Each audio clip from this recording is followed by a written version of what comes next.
C'è un ingrediente segreto in quello che fai? Sicuramente l'ingrediente è far star bene le persone.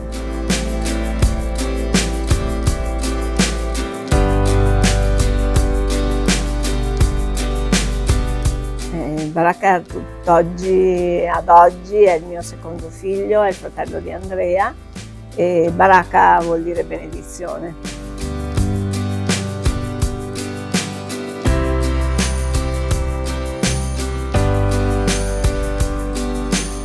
Ciao ragazzi, sapete che cos'è che unisce Africa e grani antichi?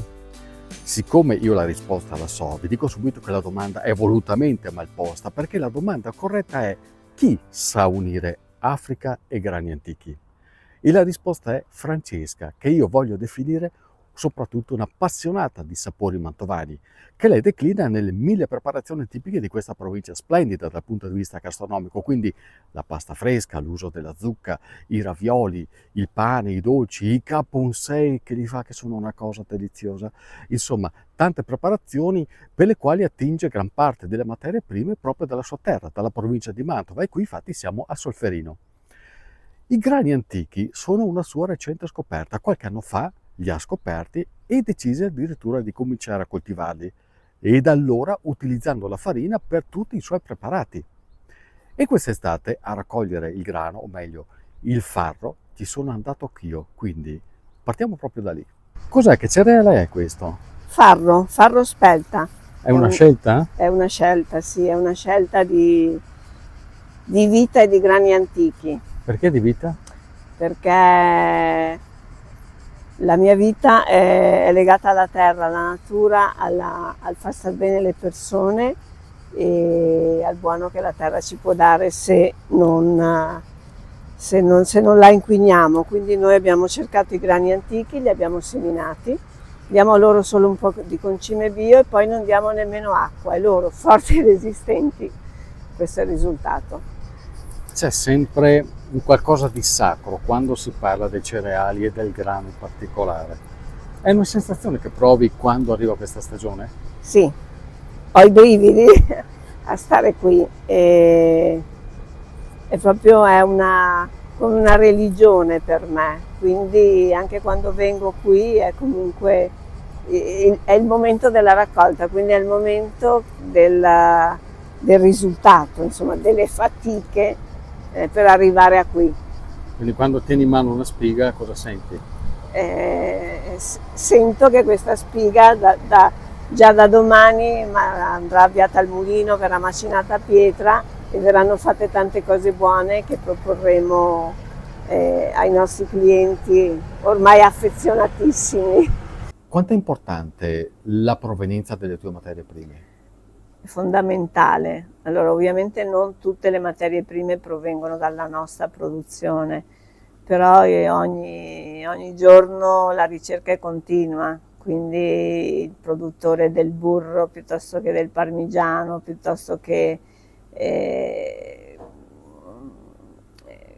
la verdura, lo spinacio, l'erbetta di San Pietro, che è un'erba comunque spontanea che coltiviamo anche noi, insomma deve comunque esserci un legame con i nostri fornitori, non è banalmente un elemento che fa parte del nostro prodotto, ogni ingrediente deve avere una storia. L'azienda di Francesca si chiama Brado e le Strie, un nome che è tutto un programma, ma che però ha una spiegazione.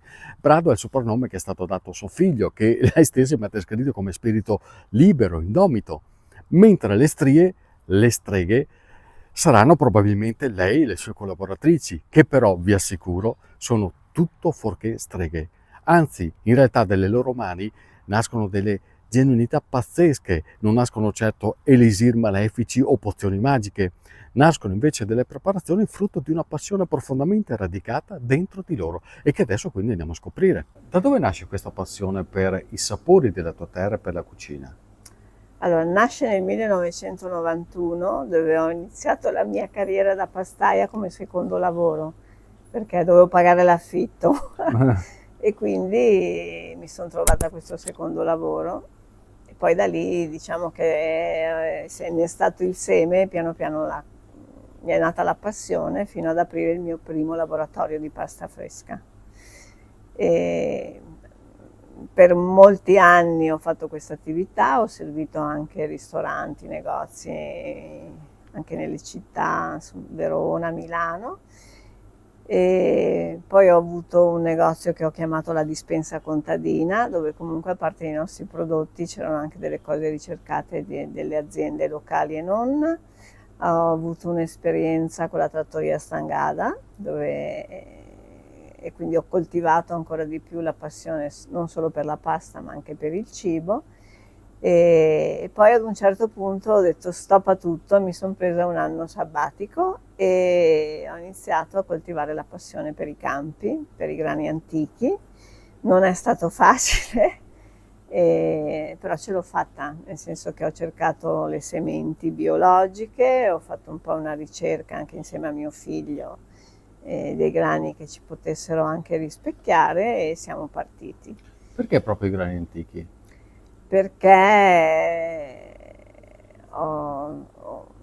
mi sono documentata ed ho scoperto che i grani antichi nascono e crescono senza bisogno di sostanze chimiche e crescono alti e forti da soli, quindi si difendono da soli. E se tu li lasci crescere senza disturbarli, poi arriva il risultato.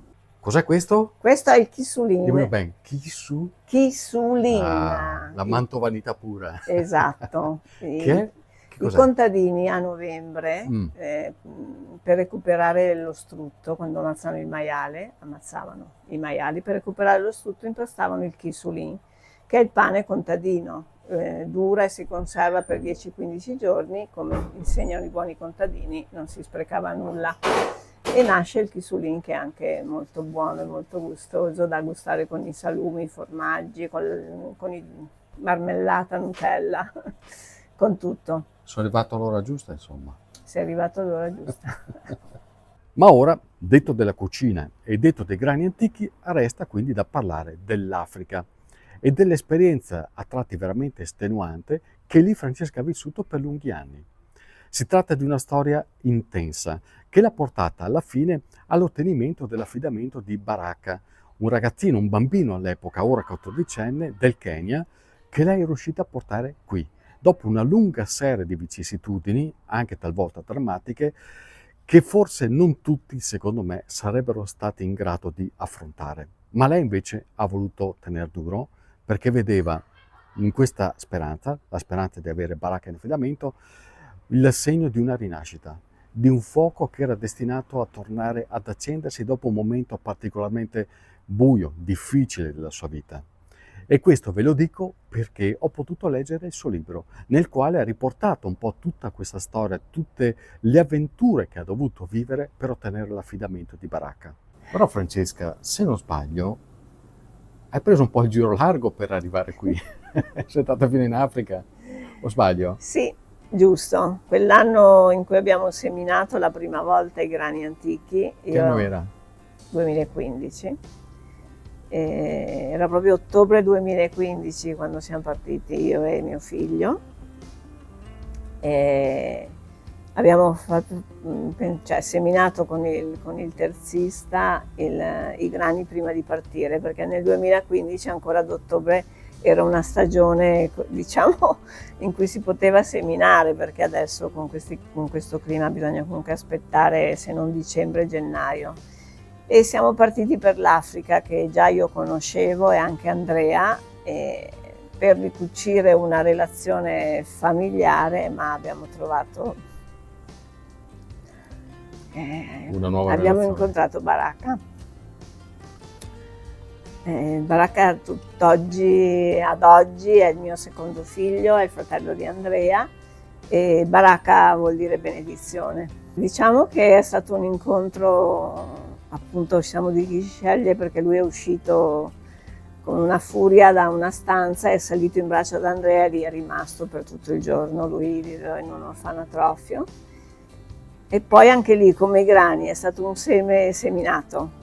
Poi si è evoluto nei 2 anni successivi finché abbiamo tentato di portarlo in vacanza qui da noi, per poi insomma l'anno dopo, diciamo un po' il Covid ci ha permesso anche di accelerare questa cosa e quindi è arrivato qui, ha iniziato la scuola, è rimasto con noi e è ancora qui.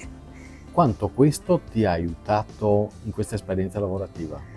Allora, sicuramente mi aiuta e mi aiuta tutti i giorni questa esperienza lavorativa, perché non è semplice, non è semplice come non è semplice crescere un adolescente, ma lui è la tenacia in persona, e appunto perché viene dall'Africa, e in Africa hanno sempre il sorriso, da quando si alzano a quando scende il sole, anche se non hanno proprio niente, e quindi questa cosa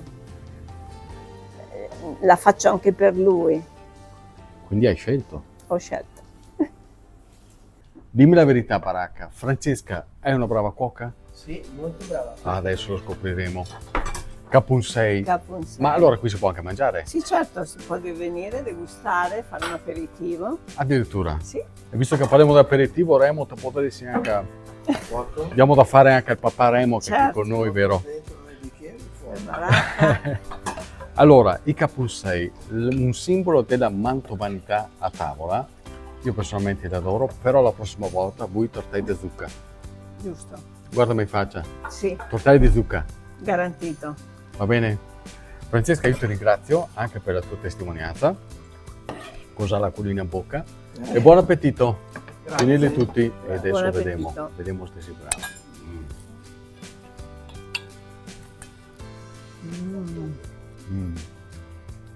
Buongiorno. In Veneto, buongiorno. Buon ciao. Tanto te capivo. Certo.